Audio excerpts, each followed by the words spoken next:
Welcome to Everyday Economics, the podcast that helps you learn about the economic world happening around you every day. I'm your host, Chris Krug, president of the 501c3 nonprofit, nonpartisan Franklin News Foundation. Everyday Economics is a production of America's Talking Network. You can subscribe to all of our podcasts at americastalking.com. To support Everyday Economics, please make your tax-deductible charitable contribution by clicking the link in the show description. We are recording this episode on Tuesday, November 21st. And joining me, as always, is Dr. Orphe Divounguy. He's a PhD economist. Dr. O, this is Thanksgiving week, and it's a glorious time here in the United States. I know it's one of your favorite holidays, but it's also the precursor. I love Thanksgiving. I just don't like the turkey. Oh, we're going to work on that. We're going to work on that. This used to be the launch point for Christmas and holiday sales. Black Friday is, I guess it would be November 24th. The fact of the matter is the industry's changed. That quote unquote Black Friday has started earlier and earlier. I mean, I think it's going back now to maybe even like the day after Halloween. So November 1st, that sales started to appear. Early Black Friday sales are just part and parcel to the way that retailers go to market. Given all of what is going on in the economy and has gone on in the economy, what do you think that this quote unquote Black Friday selling season is going to look like? How much are American consumers going to be participating in this year? Well, look, given everything we've seen in the past year, is inflation higher or lower than it was a year ago? It's lower. So that's actually improved purchasing power. You have real wages that had decreased in 2022 have been increasing again in 2023. Financial wealth increased this year. Stock market did tremendous. In fact, I saw a Bloomberg article saying that the profit recession ends as a challenging holiday season begins, right? Firms, S&P 500 firms are reporting positive profits in the third quarter. Consumers came back strong in the summer. The question is, do they still have a lot of room, right? I mean, we see the headlines for credit card increasing with interest costs increasing, credit card debts increased as well. It's really a big question. I think a lot of people expect sales to increase again for Black Friday and Cyber Monday, but they probably but people expect them to be lower than they were a year ago.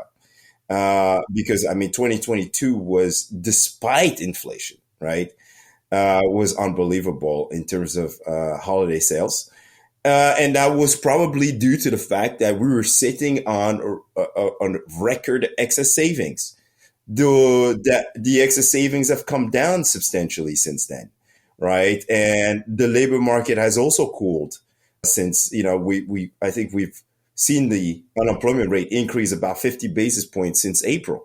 And so all of these factors tell me that perhaps, consumers will pull back a little bit, but I wouldn't bet against the U.S. consumer, right? As long as the unemployment rate's 3.9%, as long as inflation's come down from a year ago and wage growth has continued to outpace, is now outpacing inflation, I wouldn't bet against the consumer. So I said all this just to basically conclude that I think the consumer is going to come out again to shop because that's just part of the U.S. culture, the consumer culture in this country.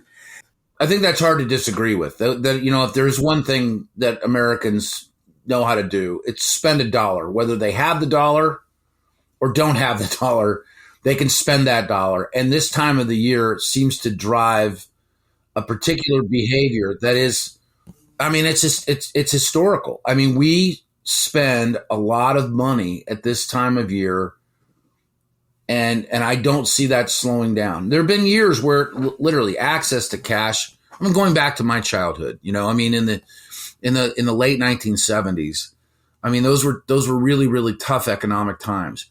But even through the housing recession, 2008 to 2011, 2007 to 2011. In some places, it went on longer. Retail sales at the holiday season still are significant. And and almost unchanged, that we will spend and spend and spend. That's right. I think the consumer will spend. It will just be probably a little bit more, it will be considered a moderation when compared to last year.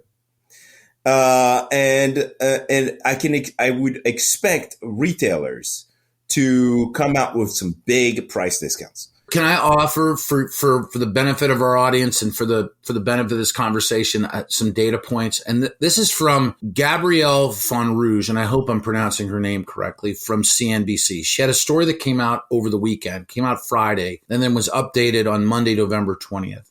And it's basically about retailers being a little bit antsy about sales this year, and actually that Black Friday, as far as it goes, started for many retailers in October.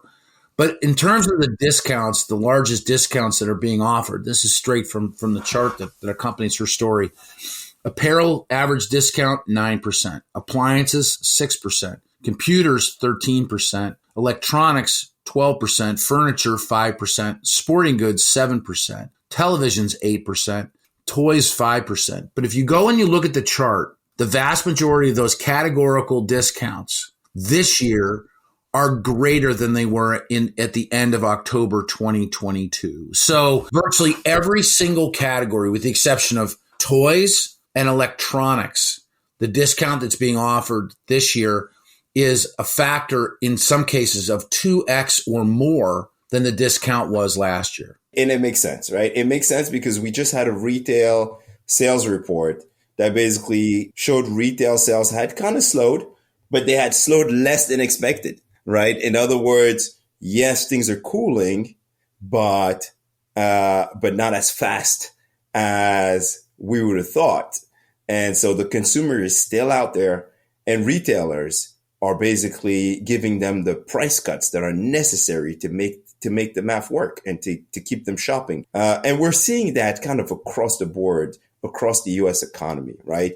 We're seeing the consumer slowing down from a year ago. And we're seeing on the supply side discounts everywhere. You see it in retail, you see it in the housing market with builders giving away rate buy downs. You see it everywhere. The economy is slowing. We're in a period of disinflation, and so that is expected. I want to wish everybody a happy Thanksgiving. I hope you're able to spend it with your family. Orphe, obviously, happy Thanksgiving to you. Happy Thanksgiving to you and all my friends, all of our listeners out there. And stay safe. For Orphe Divounguy, this has been Chris Krug. Subscribe to Everyday Economics and dozens of other high-quality podcasts at americastalking.com.